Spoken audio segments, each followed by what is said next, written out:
friends, myself Pushpalata. I am going to teach you today lesson number 3, Force and Pressure, Standard 8, Science. Okay, so let us see first what is force. A force is a push or pull upon an object resulting from the object's interaction with another object. Whenever there is an interaction between two objects, there is a force upon each of the object. That means here, in simple language, a force is a push or pull that causes an object to move, stop, or change direction. So this is the definition of force. Now next one is a, stationary object. A stationary object on which no force is acting remains stationary. An object in motion continues to move with the same speed and direction when no force is acting on the object, and this is the Newton's first law of motion. So you can observe here two pictures. Okay, so in the first one, with no outside forces, this object will never move.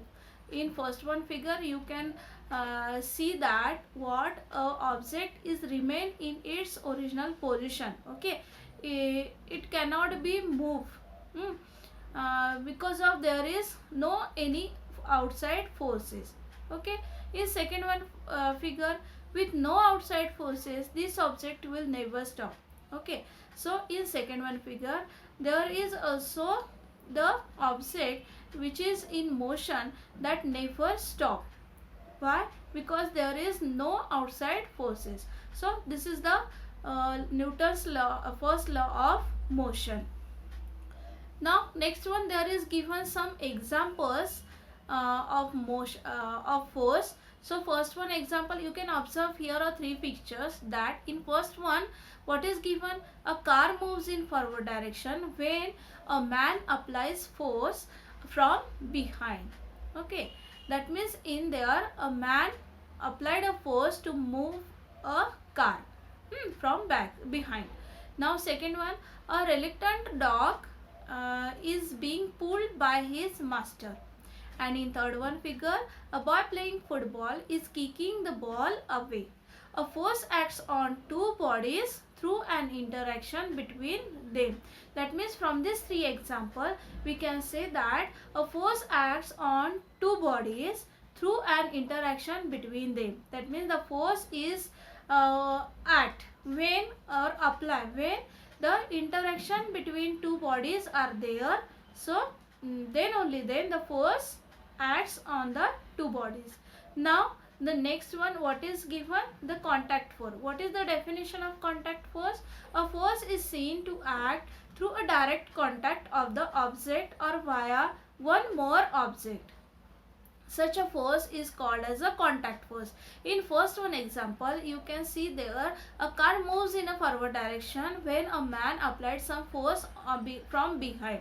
Okay, that means there is a direct contact between that man and the object. That means this one is the contact force. For example, muscular force. Here we apply a muscular force.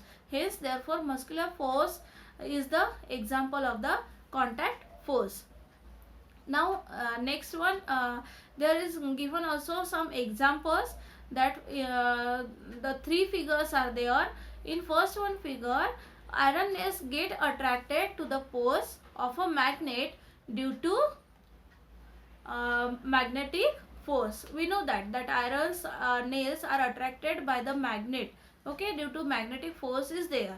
Then in second one, you observe here a third figure, that is the coconut is falling from the coconut tree. Okay, and objects are attracted to the earth. Why this has happened? Because of gravitational force. Now in third, when a comb gets rubbed against hair, small pieces of paper kept on a table get attracted to the comb. The comb has an electrostatic charge. That means there is a electrostatic charge is formed on that comb, and hence there is an induced opposite charge on the pieces of the paper and the pieces stick to the comb. That means electrostatic force is occurred there. Okay, so these are the three examples in that the two objects are there. Okay, and in between two objects there is no any direct contact, and hence these force are known as a non-contact force. What is the definition of non-contact force? A force is applied between two objects even if the two objects are not in contact, and such a force is called as a non-contact force. For example, magnetic force, gravitational force, electrostatic force. Now next one is the here are given types of force. Okay, that means that contact force and non-contact force. Again here given that both in that differentiate between the contact force and the non-contact force. As we discussed, the force experienced by bodies when they are in the physical contact with each other, that is called contact force, and forces experienced by bodies even if they are not in physical contact with each other, that is called non-contact force. For example, here in contact force, the muscular force, frictional force, also the example of the contact force. The muscular force is why? Because due to the action of the muscles the force is produced there, that is the muscular force. And frictional force, the force acting opposite to the direction of motion, is called as a frictional force. Okay, now in non-contact force there is the magnetic force exerted by a magnet, and electrostatic force exerted by a charged body on another charged body. Now next one is the gravitational force. We know that attractive force exerting between the two objects. Okay, so that is the gravitational force. These are the two types of force, that is contact force and the non-contact force. Now next one is the balanced force and unbalanced force. So here in picture slide you can observe a one picture. Okay, so let us discuss, and from this we know that about the balanced force. Okay, so there is given a cardboard box on the table. Okay, so how the arrangement of this cardboard box? Okay, so let us see. Take a cardboard box, tie thick string to its two sides and keep it on a smooth table as shown in the figure. Take a string on both sides of the table. Tie weighing pans to the two ends as shown in the figure, like that. Keep equal masses in both the pans. The box does not move on the table if more mass, if in both the pans there are equal mass, the box does not move. If more mass is kept in one pan than in the other, the box starts moving in the direction of that pan. Equal gravitational force acts on both the pans when equal masses are kept in them. If there are equal masses are kept in both the pan, okay, that means what? The gravitational force acts on the both the pans are equal. This means balance force acts on the box. That means what? The balance force acts on that box. What is the definition of balance force then? A force where two forces of equal size act on a body in opposite direction is known as a balance force. In balance force, a body continues to be in its position. That is, it may be continuously moving with the same speed and it in the same direction, or it may be still in its position. So that is the balance force. Now on the contrary, okay, if more mass is kept in one pan than in another, the box starts moving in the direction of the pan which having the more mass.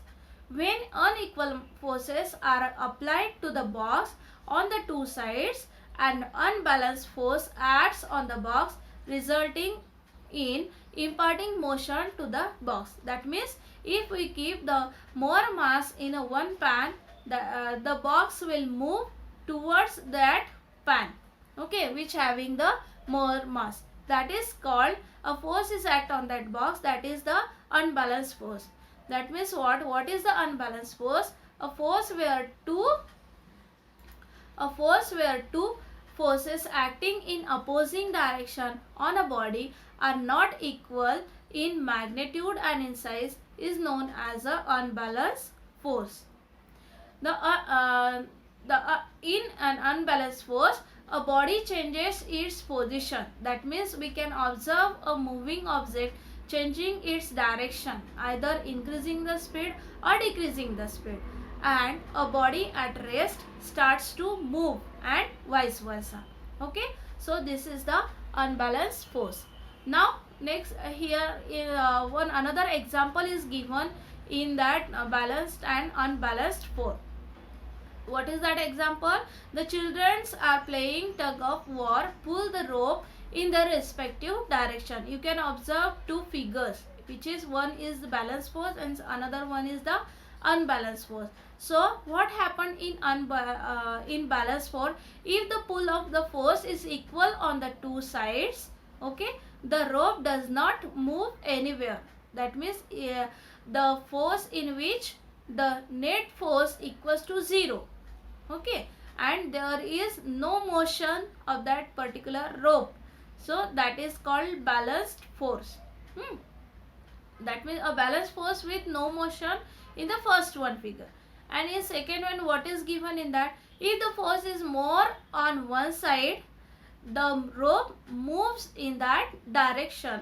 This means that initially the two forces are balanced and the rope moves in the direction of higher force when the forces become unbalanced. In first one figure, there is the net force is equal to the 0, and in the second one figure, the net force is greater than 0. That means it is the unbalanced force. So this is the example of balance and the unbalanced force. Now from this all example, we can observe here or we can conclude some points. That is what? When a force is applied on a stationary object, it moves. That means what? If several forces are applied on an object in the same direction, a force equal to their addition acts on that object. Okay. And what is second point? If two forces are applied on one object in direction opposite to each other, a force equal to their differences acts on the object. Third one, a force is expressed in magnitude and direction, and hence the force is a vector quantity. Okay, so these are the 3 points which we conclude from these all examples. Now, when a force is applied on a stationary object, it moves. Its speed and direction change. We know that. Okay. When we applied some force on some object, that means what? That object is moves. Okay. And its speed and direction also changes. Similarly, a force is required to stop an object in motion. So a force is required to change the speed, to change the direction. Similarly, that if we want the change to stop the motion of that object, we require some force. An object can change its shape due to the force. While kneading a dough made from flour, the dough changes its shape when a force is applied. Okay, here given some examples. When we have to knead a dough, what we have to do? We apply some force on that dough. That means that shape, due to that force, what happened? The dough changes its shape. Another one example, a potter applies a force in a specific direction while shaping the pot. When a potter is create some beautiful pot, what happened at that time? He apply some force on that pot, okay, to give a beautiful shape to that pot. Rubber, when stretch expand, there are many such examples of force. Okay, so these are the examples of force. Now next point is what? Next concept is what? Inertia. Okay, we have seen that an object changes its state of motion due to force. In the absence of force, object exhibit a tendency to remain in its existing state of motion. Let us see the following activities. From this we can understood the concept inertia. So what is the first one activity? Take a postcard and keep it on a glass. Keep a 5 rupee coin on it. Now skillfully push the card. The coin straight away falls in the glass. That means that coin is remain in its original state. Okay. Now what is the next one example? Here given activity 2, that is hang a half kg mass from a stand with a string 1. As shown in the figure, you can observe in the figure, tie another string 2 to the mass and keep it hanging. Now pull the string 2 with a jerk. The string 2 breaks but the mass does not fall. Okay, and heavy mass does not move. Now pull the string 2 slowly. If you pull the string 2 slowly, the string 1 breaks. What happened? The string 1 breaks and the mass falls down. This means that this is why, because the tension develop in the string 2 due to the mass. So these are the two activities from which we can say that the tendency of an object to remain in its existing state is called inertia. And this is why an object in stationary state remains in the same state and an object in motion remains in the state of motion in absence of an external force. So this is the inertia. So there are some types of inertia. Inertia of the body is of 3 types. Okay, which are they? Inertia of rest, inertia of motion, and third one is inertia of direction. Let us see in detail.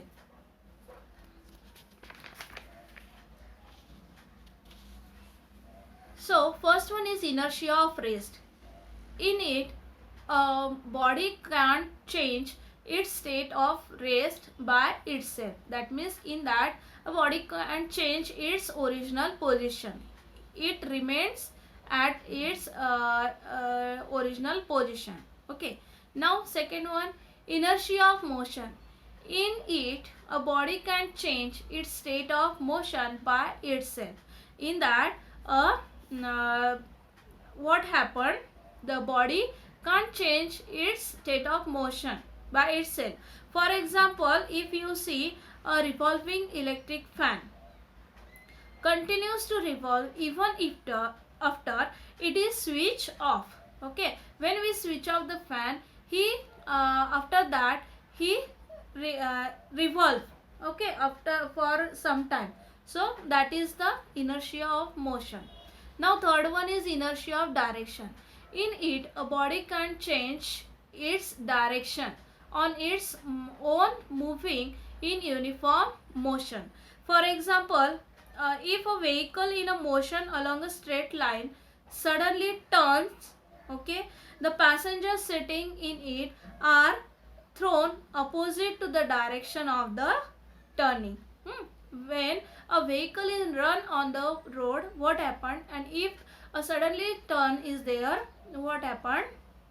The passengers sitting in that they are thrown opposite to the direction of the turning.